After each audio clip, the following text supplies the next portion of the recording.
This is the Alverno College tutorial for the Texas Instruments TI-36X Pro calculator.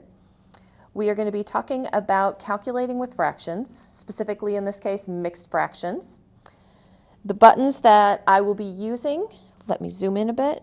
The buttons that I will be using include the blue second key in the upper left-hand corner, the arrow pad in the upper right-hand corner, the numeric keypad, specifically the 7 key, which will have a special function we'll talk about in a minute, the operations, division, multiplication, subtraction, addition down the right-hand side, and the enter key in the lower right-hand corner, which functions as the equal key.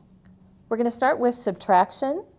I'm going to subtract two mixed fractions, one from the other, 1 4/5 minus 2 3/4. I'm going to start by typing in 1 4/5.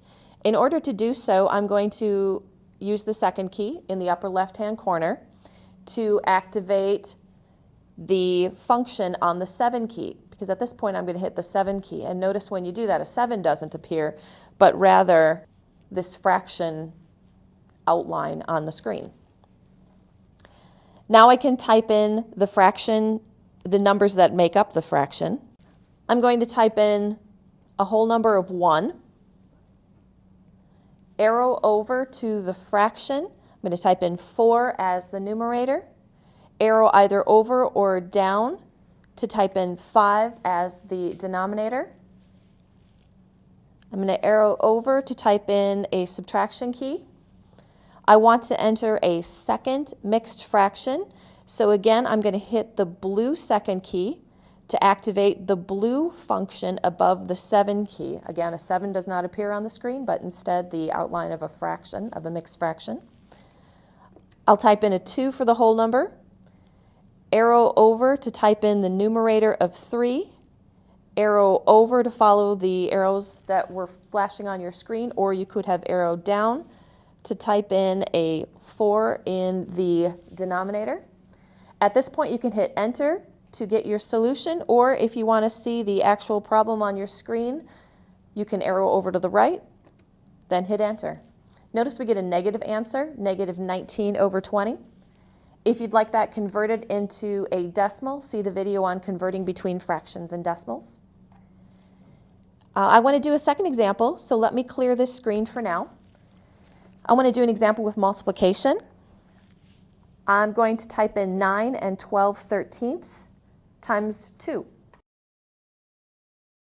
So let's say, by the way, that I accidentally forget to type in the whole number, so I hit the fraction key above the 7 rather than second followed by 7, and I start typing in 12, and I think, oh no, I've forgotten the whole number of 9.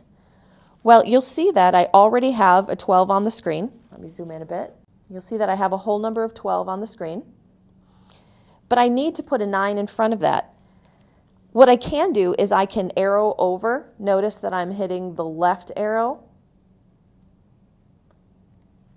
and I can hit the left arrow a few times, and now my cursor is flashing in front of the fraction. I can at this point type in a 9. And I have turned my, what was a proper fraction into a mixed fraction.